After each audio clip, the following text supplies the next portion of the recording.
Diskriminasi menjatuhkan aku, reputasi kini menjadi bisu.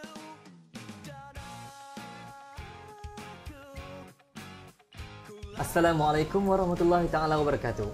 Baru-baru ini mahasiswa kecoh membicarakan tentang sistem pilihan yang baru, iaitu e-voting. Jadi bersama-sama saya eksklusif pada hari ini akan membicarakan tentang e-voting, iaitu jurucakap bagi gabungan mahasiswa bantah e-voting, saudara Muhammad Ridwan bin Osman. Apa khabar saudara? Alhamdulillah sihat saudara. Saya sihat alhamdulillah. Bagus. Apakah perkembangan terbaru saudara pada masa ini? Kita tengah bersiap sedia untuk melaksanakan forum terbuka pada Jumaat ini, 1 Januari ya. 1 Januari ini. Jadi mungkin saudara boleh cerita sedikitlah kenapa perlu bantah e-voting? Okey, pokok pangkalnya kita berbicara tentang bantah, iaitu semua sedia maklum bahawa, dan saudara pun saya yakin dan percaya mengetahui bahawa di dalam pilihan raya kampus yang akan datang ini, seluruh universiti akan mengadakan sistem e-voting, iaitu sistem berkomputer. Dan ini bermakna bahawa sistem yang dahulu yang kita guna pakai memangkah di atas kertas undi adalah dihapuskan secara total. Okey, ini bermakna bantah ini ditubuhkan untuk menjadi platform kepada mahasiswa supaya kerana kita nampak peringkat bantah menampak benda ini ada something ketidaktelusan di dalam sistem e-voting itu. Tapi saudara, baru-baru ni saya ada berbual dan juga berbincang dengan beberapa orang sahabat saya tentang e-voting. Kesemuanya membicarakan ataupun memberitahu bahawasanya e-voting ni kesemuanya mudah, cepat, pantas dan tak menyusahkan mahasiswa. Persoalannya mudah. Kenapa e-voting yang mudah ni tak ingin bantah oleh bantah? Kalau mudah yang kita ingin katakan, saya memberi contoh, baik kita mengundi di atas katil. Itu lebih mudah. Kalau nak mudah yang saudara nak, kita boleh mengundi di dalam toilet pun boleh.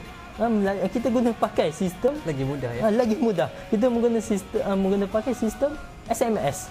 Tetapi pokok pangkalnya bukan mudah yang kita bicarakan, tapi kita ingin mahukan ketulusan. Demokrasi kampus ini saya ibaratkan sebagai suatu perayaan. Okey saudara, perayaan macam mana yang dikatakan sebagai demokrasi yang saudara ingin jelaskan? Okey, perayaan ni macam biasa. Kita menyambut perayaan kemerdekaan, kita menyambut perayaan Aidilfitri, Aidiladha, Natal, Deepawali. Okay. Dan saya bagi contoh, bila kita menyambut perayaan Aidilfitri, mesti saudara pun akan memakai baju baru. Betul tidak? Betul. Dan saya yakin semua, miskin ke, kaya ke, akan memakai baju baru dan ingin merayakan perayaan tersebut. Begitu juga kita mahasiswa, kita nak merayakan demokrasi kampus itu dengan suatu perayaan yang besar. Jadi demokrasi macam mana yang saudara inginkan dalam perayaan kampus? Demokrasi kampus ini kita mahukan ketulusan. Jika pihak HEP ingin counter pilihan raya ini, baik pihak tu HEP datang tetapi bukan menyekat kebebasan mahasiswa. Dalam konteks demokrasi kampus ini, pihak HEP yang bertanggungjawab menguruskan demokrasi kampus. Jadi, jika ada ketimpangan yang berlaku di dalam demokrasi kampus, di mana hal tuju mahasiswa? Saya bagi contoh yang mudah. Hari Jumaat ini, kami pihak bantah akan melaksanakan forum terbuka yang akan membincangkan tentang e-voting dan masa depan demokrasi kampus. Apatah tu HEP membenarkan forum ini berjalan dengan cara yang aman. Dan ini saya rasa demokrasi yang subur, demokrasi kampus yang subur yang kita inginkan di peringkat mahasiswa. Contoh perayaan Aidilfitri, kita sudah semestinya membeli baju baru, memakai pakaian baru, wangi-wangian, dan tidak kira miskin ataupun kaya, semua akan berpakaian baju baru. Okey, jadi di peringkat mahasiswa juga kita ingin kesuburan demokrasi kampus, itu yang paling penting. Baik saudara, jikalau e-voting ni kita letak dekat tepi dan kita inginkan demokrasi kampus, macam mana demokrasi kampus yang saudara inginkan? Boleh saudara jelaskan sedikit? Okey, demokrasi kampus yang saya faham, iaitu setiap orang, mahasiswa ataupun mahasiswi bebas bercakap, berfikir dan menerima pendapat dan mengkritik pendapat-pendapat yang mereka tidak bersetuju. Dan ini demokrasi kampus yang subur yang perlu kita terapkan di dalam sistem demokrasi kampus yang sedia ada.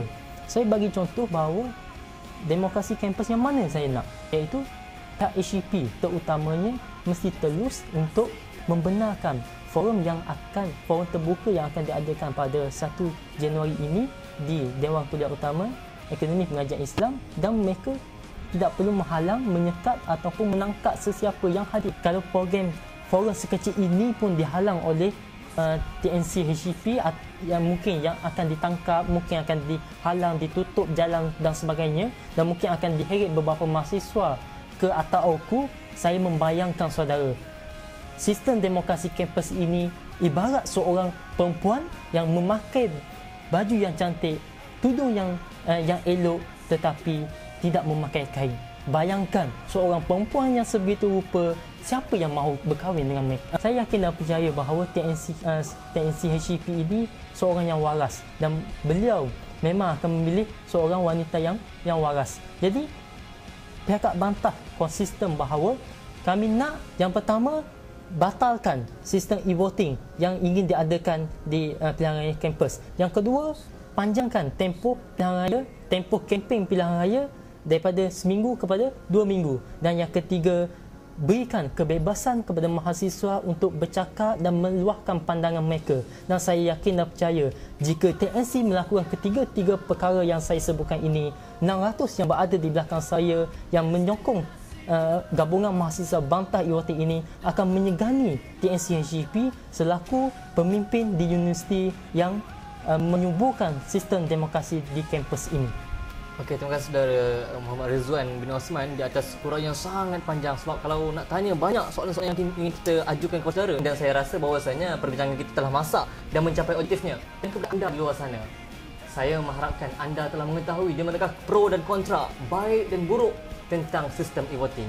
Sebelum saya tutup perbincangan kita pada hari ini, saya ingin meninggalkan anda dengan satu ungkapan daripada tokoh revolusi Cina moden, iaitu Mao Zedong. Dunia akan dipimpin oleh anak muda. Sekian, wassalam.